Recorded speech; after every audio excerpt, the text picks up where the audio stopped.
UTC mini tempo traveller का CM Dhami ने किया उद्घाटन। पहले चरण में 10 टेम्पो ट्रैवलर की सौगात। मसूरी से देहरादून और हल्द्वानी से नैनीताल के लिए सेवा।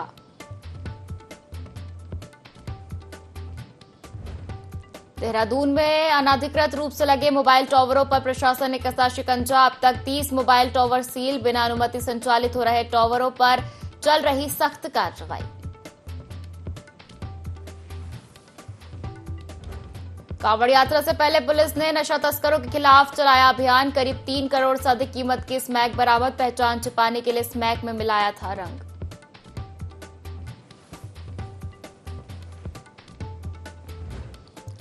अल्मोड़ा में सहायक नगर आयुक्त की स्थायी नियुक्ति की मांग तेज। अनिश्चितकालीन धरने पर बैठे सफाई कर्मचारी। वेतन और पेंशन भुगतान में होती है देरी।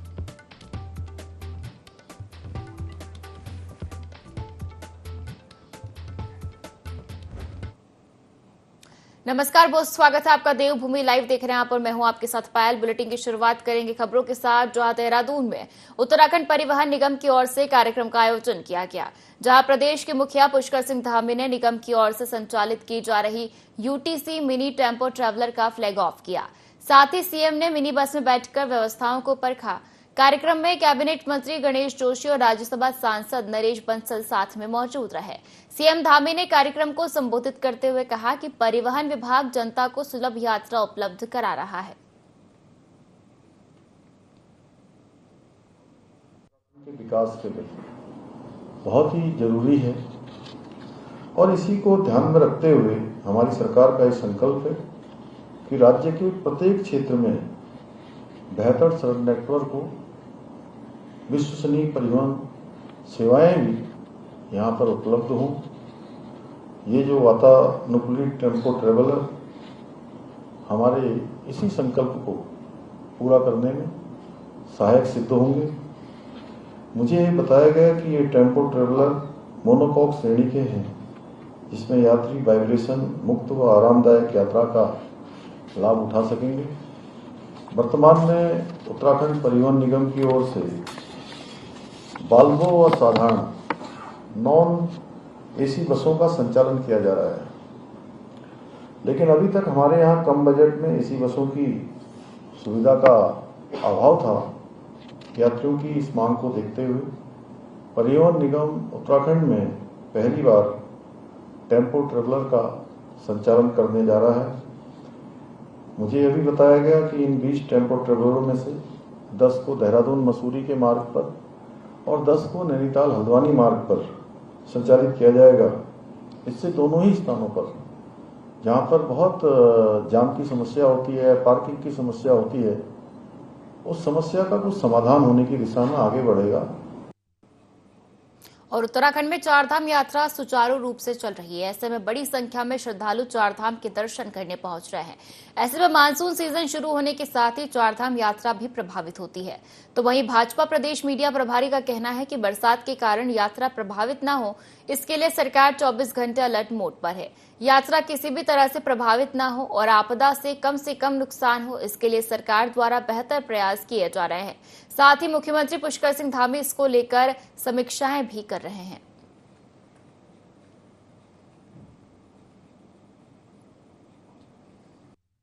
हमारा राज्य विषम भौगोलिक परिस्थितियों का राज्य है और जिस तरह से बरसात के कारण यहाँ पर हर चीज प्रभावित हो जाती है और हमारी जो चारधाम यात्रा है उत्तराखंड के राज्य की आर्थिक रीढ़ मानी जाती है, वो भी कहीं न कहीं मौसम के कारण और बरसात के कारण जो आपदाएं आती हैं उस कारण वो प्रभावित होती हैं। लेकिन सरकार 24 घंटे अलर्ट मोड में है और किसी भी प्रकार से यात्रा प्रभावित न हो और इन आपदाओं से कम नुकसान हो, इसके लिए सरकार के द्वारा पूरे प्रयास किए जा रहे हैं।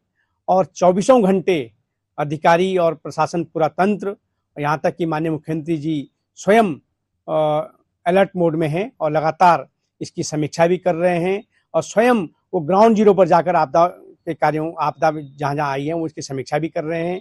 आपदा से प्रभावित लोगों को किसी प्रकार की कठिनाई न हो, उनकी हर समस्या का समाधान हो और जो चारधाम यात्रा पर जो लोग यहाँ पर आ रहे हैं उनको भी किसी प्रकार की कठिनाई न हो, इसके लिए सरकार लगातार काम। इधर डोईवाला की केशवपुरी बस्ती की किशोरी की मौत के बाद लोग आक्रोशित हैं। लोग डोईवाला चौक पर प्रदर्शन कर जाम लगाया। व्यापारियों ने बाजार बंद रखकर घटना का विरोध किया।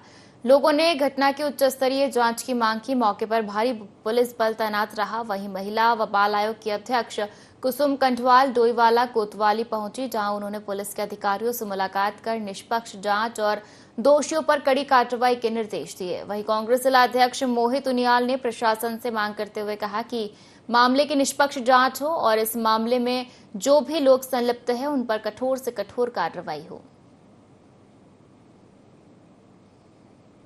नाबालिग बच्ची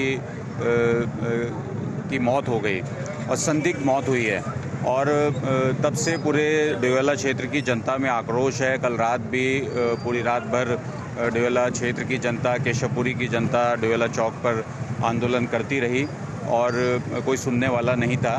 तो हमारी प्रशासन से ये मांग है, सरकार से ये मांग है, जो भी ये मुद्दा है, जो बच्ची के साथ ये जघन्य अपराध हुआ है या जो उसकी मौत हुई है, उसकी निष्पक्ष जांच की जाए और जो भी लोग हैं, जो भी लिप्त हैं इस मामले पर, उन पर कठोर कार्रवाई की जाए। और ये बहुत गंभीर विषय है। इस तरह की घटना होना बहुत दुर्भाग्यपूर्ण है और ये पूरा जांच का विषय है। मैं स्वयं इसलिए आई हूँ कि मैं देखना चाहती हूँ कि स्पॉट पे जहाँ पे उस बच्ची का जैसे कहा जा रहा है कि उसने सुसाइड किया है या क्या हुआ है, और बाकी तो पोस्टमार्टम के बाद ही बहुत क्लियर स्थिति हो पाएगी कि उसने सुसाइड किया है या क्या है। वहाँ के सीसी फुटेज मैंने पुलिस को बोल दिया है। मेरी अभी एसपी देहात से भी बात हुई, जय बलूनी से भी बात हुई है, लगातार सभी से बात हो रही है कि इसके जितने भी फुटेज हैं ये सारे अपनी कस्टडी में रखे, इसकी साफ ढंग से उसकी जांच होनी चाहिए।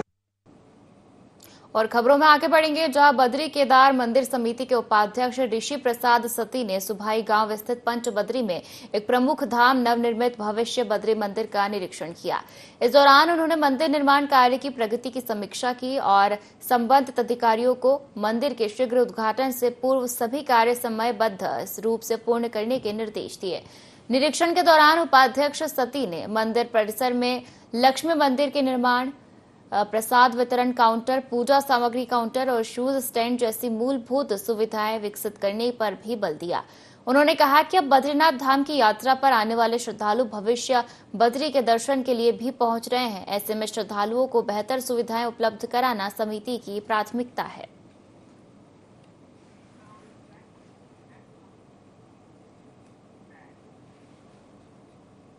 और खबरों में आगे बढ़ेंगे, जहां हरिद्वार की बहादुराबाद पुलिस ने नशा तस्करों के खिलाफ बड़ी कार्रवाई करते हुए स्मैक तस्कर को गिरफ्तार किया है। आरोपी का नाम मुरसलीन बताया जा रहा है। आरोपी के पास से पुलिस ने 1 किलो 42 ग्राम लाल रंग की स्मैक, 457 ग्राम मिलावटी स्मैक, डिजिटल तराजू, पाउडर और बाइक बरामद की है। बरामद स्मैक की अंतर्राष्ट्रीय बाजार में कीमत लगभग 3 करोड़ रुपए बताई जा रही है। आरोपी पहले भी हरियाणा, सहारनपुर और सोनीपत में स्मैक तस्करी कर चुका है। आरोपी कावड़ मेले में स्मैक बेचने आया था।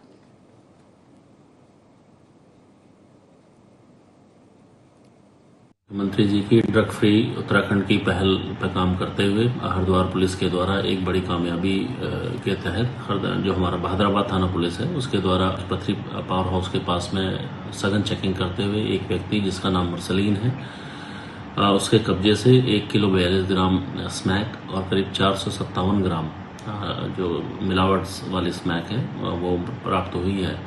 इस पूरे स्मैक की जो कीमत है अंतर्राष्ट्रीय बाजार में करीब 3 करोड़ से ऊपर है। मुरसलीन जो बुढ़ाना बागपत का रहने वाला है और राजस्थान से इस प्रकार की स्मैक को लाके हरिद्वार में या हरियाणा के सोनीपत या अन्य स्थानों में भी बेचने की इससे सूचना मिलती रही है। पुलिस के द्वारा एक अच्छी योजना के तहत आज इसको अरेस्ट किया गया है। इसके बैकवर्ड और फॉरवर्ड लिंकेजेस के बारे में हम लोग पता लगा रहे हैं, जहां से भी ये स्मैक लाई गई है और जिसको भी सप्लाई दी जानी है उसको भी पुलिस के द्वारा विवेचनाओं में सम्मिलित किया जाएगा। इस पूरे प्रकरण में अन्य अभियुक्तों की भी अरेस्टिंग की जानी अभी शेष है और मुझे उम्मीद है ये एक बड़े नेक्सस को पुलिस के द्वारा तोड़ा गया है और एक अच्छी रिकवरी पुलिस बहादुराबाद पुलिस की ओर से की गई। चलिए अगली खबर का रुख करेंगे, जहां लोहाघाट नगर पालिका अध्यक्ष गोविंद वर्मा ने नगर को साफ और स्वच्छ बनाए रखने के लिए विशेष स्वच्छता अभियान चलाया, जिसमें स्वास्थ्य कर्मियों, वार्ड सभासद और पर्यावरण मित्रों ने बढ़ चढ़कर हिस्सा लिया। पालिका अध्यक्ष गोविंद वर्मा ने खुद हाथ में झाड़ू लेकर स्वच्छता अभियान की कमान संभाली। स्वच्छता अभियान के तहत अस्पताल परिसर की बंद पड़ी नालियों को खोलने के साथ साथ झाड़ियों का कटान और रास्तों की सफाई भी की गई। पालिका अध्यक्ष वर्मा ने कहा कि नगर को साफ और स्वच्छ रखना हर नगर वासी का कर्तव्य है। पालिका अध्यक्ष ने कहा कि नगर में घर घर से कूड़ा वाहन के जरिए कूड़े का निस्तारण किया जा रहा है।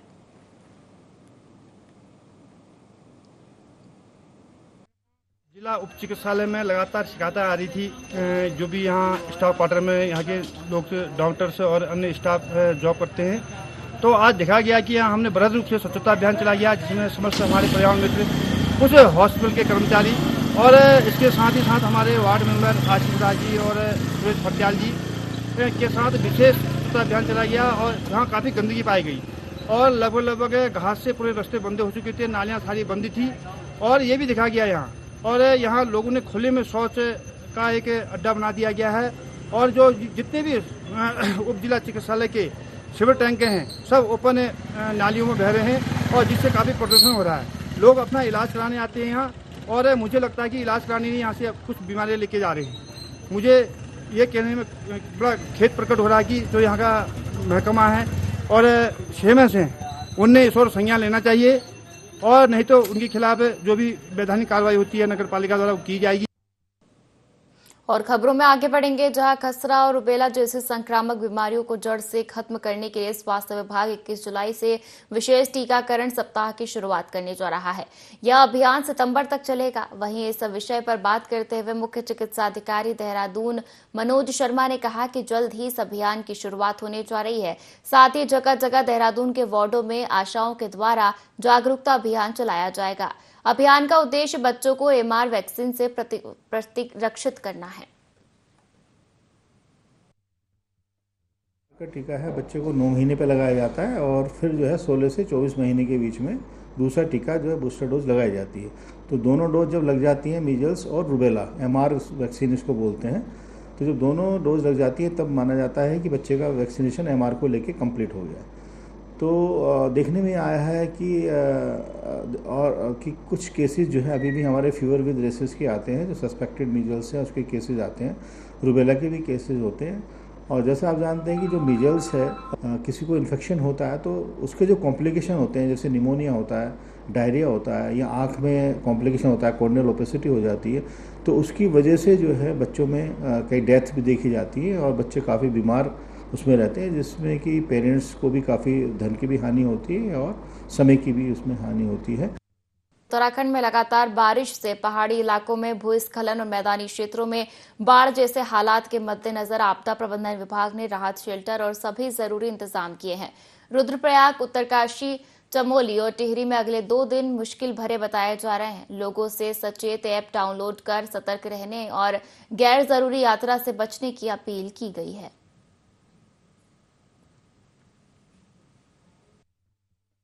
इसमें वर्षा का मौसम पीक पर है और ज़्यादा से ज़्यादा वर्षा रोजाना मिल रही है और लगातार ऑरेंज अलर्ट और रेड अलर्ट भी आ रहे हैं। उसको देखते हुए आपदा प्रबंधन विभाग की ओर से सभी संबंधित जिलाधिकारियों को निर्देश जारी किए गए हैं सावधानी बरते जाने के लिए। जनपदों द्वारा पर्याप्त सावधानी बरती जा रही है और सुरक्षात्मक उपाय किए जा रहे हैं। जहां रास्ता बंद हो रहा है वहां पर रास्तों को खोलने के लिए कार्रवाई की जा रही है। अन्य जो आवश्यक व्यवस्थाएं हैं वो सुनिश्चित की जा रही है। मौसम विभाग के लिए कुछ जनपदों के लिए अलर्ट है। देहरादून, उत्तरकाशी, टिहरी, रुद्रप्रयाग, चमोली, बागेश्वर, उधम सिंह नगर, नैनीताल, अल्मोड़ा, चंपावत, इन जनपदों के लिए अलर्ट है। हम लोग लगातार जनपदों को अलर्ट जारी कर रहे हैं और इसी के साथ साथ आपके चैनल के माध्यम से हम लोगों से अनुरोध करना चाहेंगे कि सचेत ऐप, एक भारत सरकार का ऐप है बनाया हुआ, NDMA के द्वारा बनाया गया है, उसको डाउनलोड कर लें। जब भी कहीं आपके यहाँ खतरनाक बरसात की संभावना होगी आपको समय से सूचना मिल जाएगी और आप एहतियातन जो कार्रवाई करनी है आप कर सकेंगे, अपना बचाव कर सकेंगे, अपने फैमिली का बचाव कर सकेंगे। और कांवड़ यात्रा को सुरक्षित संपन्न कराने के लिए प्रशासन पूरी तरह तैयार है। हरिद्वार में अंतर्राज्यीय समन्वय गोष्ठी हुई, जिसमें जीआरपी, आरपीएफ और ट्रैफिक पुलिस के अधिकारी मौजूद रहे। बैठक में सुरक्षा, यातायात प्रबंधन और कांवड़ियों की सुविधा को लेकर रणनीति बनाई गई। यात्रा के दौरान तालमेल और त्वरित रिस्पांस नीति अपनाई जाएगी ताकि यात्रा शांतिपूर्ण रहे।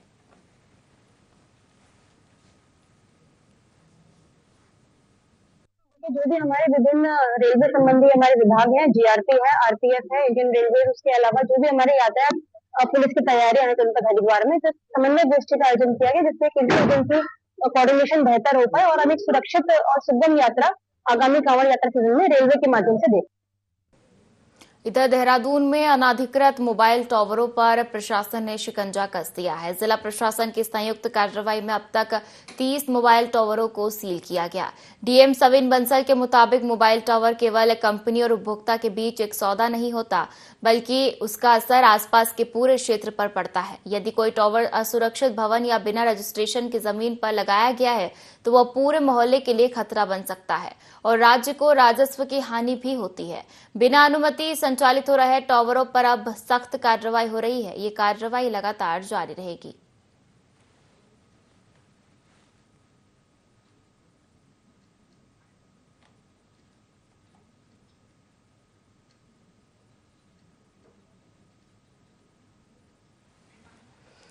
तो देखिए, अवैध मोबाइल टावरों पर शिकंजा कसा जा रहा है। अवैध टावरों पर कार्रवाई अब जारी रहेगी। प्रशासन ने 30 टावरों को सील किया है। डीएम सविन बंसल ने कहा कि अवैध टावरों पर कार्रवाई जारी रहेगी। तो 30 टावरों को सील किया गया है। मोबाइल टावर सिर्फ कंपनी और इंटेंडेड कंज्यूमर्स के बीच की ट्रांजैक्शन नहीं है, वो कम्युनिटी एज अ होल को अफेक्ट करती है, स्टेट एज अ होल को अफेक्ट करती है। और जिलाधिकारी सविन बंसल ने कलेक्ट्रेट सभागार में राइफल फंड से 11 लाभार्थियों को आर्थिक सहायता राशि के चेक वितरित किए। इस मौके पर जिलाधिकारी ने कहा कि मुख्यमंत्री धामी के सुशासन और सबको साथ लेकर चलने की योजना का कार्य किया जा रहा है। मुख्यमंत्री के स्पष्ट निर्देश है कि पात्र लोगों को योजनाओं का लाभ मिले। इसी के तहत ऐसे 11 लाभार्थियों को आर्थिक राशि के चेक वितरित किए गए हैं।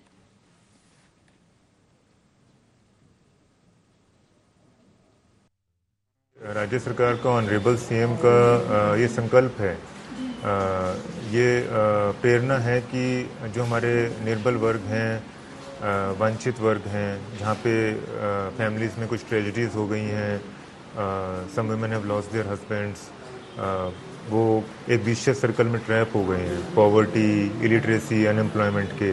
तो एक एक्सटर्नल पुश देना उनको बहुत आवश्यक है, चाहे वो हमारी प्रचलित गवर्नमेंट स्कीम से हो या किसी भी अन्य सोर्स से हो।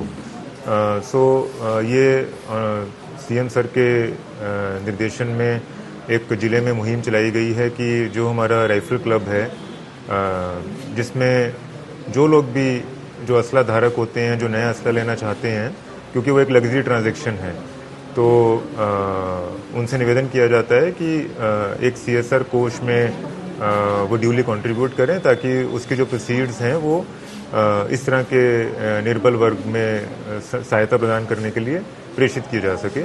तो आज आफ्टर इंटेंस स्क्रूटनी ऐसे हमारे 11 लाभार्थी चयन किए गए थे जो इसी तरह की आर्थिक तंगी से, फैमिली ट्रेजेडी से जूझ रहे हैं। तो देहरादून से एक खबर, जहां डीएम सविन बंसल ने चेक दिए हैं। कलेक्ट्रेट सभागार में चेक बांटे गए। 11 लाभार्थियों को आर्थिक सहायता दी गई, राइफल फंड से सहायता दी गई है। तो कलेक्ट्रेट सभागार में चेक बांटे गए, 11 लाभार्थियों को आर्थिक सहायता दी गई। डीएम सविन बंसल ने चेक दिए हैं, राइफल फंड से सहायता दी गई।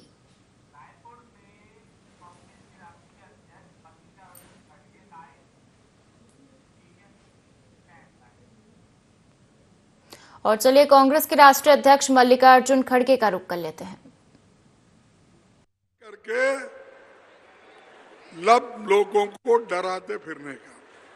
भाइयों, बीजेपी सरकार बनते ही अपने वायदों को तो भूल गई और क्या कर रही आज?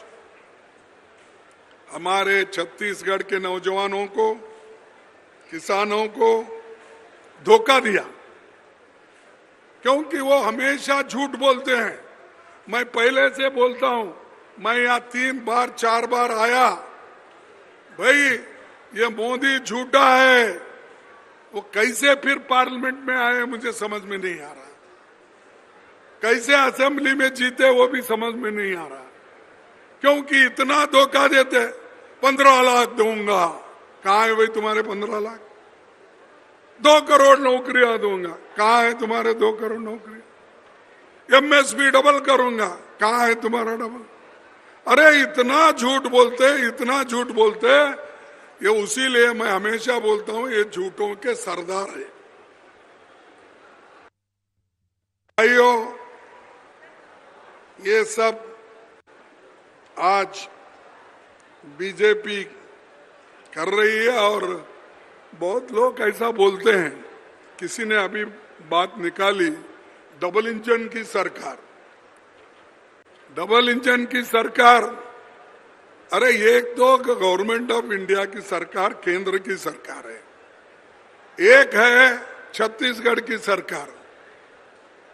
डबल इंजन क्या होता है? डबल इंजन बोले तो एक ही ट्रेन को 2 इंजन लगाकर डबल इंजन होता है। ये तो दिल्ली की सरकार अलग है, यहाँ की सरकार अलग है। ये हमारे यहाँ चीफ मिनिस्टर अलग है, और जो चीफ मिनिस्टर हमारे प्रधानमंत्री के सामने झुक झुक के बात करता है, और जो हमारे शाह जी के सामने झुक के बात करके करता है, वो डबल इंजन कैसा? एक बड़ा हो गया, एक छोटा हो गया। और खबरों में आगे बढ़ेंगे, जहां मुख्यमंत्री पुष्कर सिंह धामी ने उत्तरकाशी के अतिवृष्टि से प्रभावित क्षेत्रों का हवाई सर्वेक्षण किया। इसके बाद मुख्यमंत्री ने आपदा प्रभावित क्षेत्रों की वास्तविक स्थिति का आकलन कर राहत और बचाव कार्यों को लेकर समीक्षा की। मुख्यमंत्री ने स्पष्ट कहा कि राज्य सरकार आपदा की इस घड़ी में प्रत्येक प्रभावित नागरिक के साथ खड़ी है। सरकार द्वारा सभी आवश्यक कदम उठाए जा रहे हैं।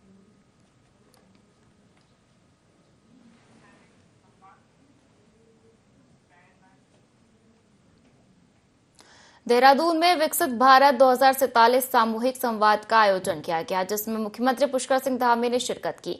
कार्यक्रम के दौरान मुख्यमंत्री ने राज्य के समग्र विकास के लिए उपस्थित भूतपूर्व सैनिकों से बातचीत की एवं उनके सुझाव लिए।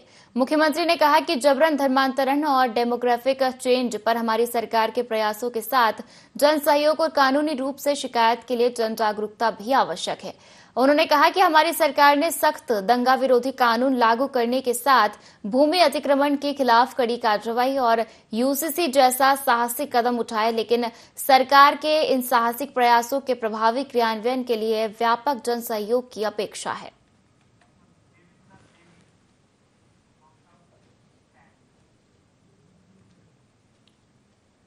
और खबरों में आगे बढ़ेंगे, जहां लोहाघाट के प्रसिद्ध देवीधार मंदिर में 26वें देवीधार महोत्सव का महिलाओं के द्वारा निकाली गई भव्य कलश यात्रा के साथ शुभारंभ हुआ।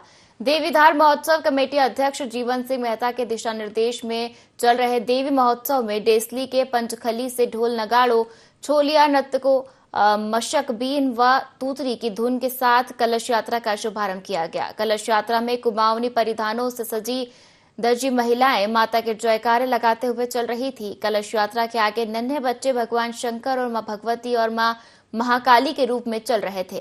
कलश यात्रा हनुमान मंदिर, महाकाली मंदिर, बिलवा व पंचबलिया मंदिर की परिक्रमा कर मां भगवती मंदिर देवीधार पहुंची, जहां कलश यात्रा ने मंदिर की परिक्रमा की, जिसके बाद मां भगवती की पूजा अर्चना के बाद महोत्सव कमेटी संरक्षक मंडल के द्वारा 4 दिनी देवी महोत्सव का शुभारंभ किया गया।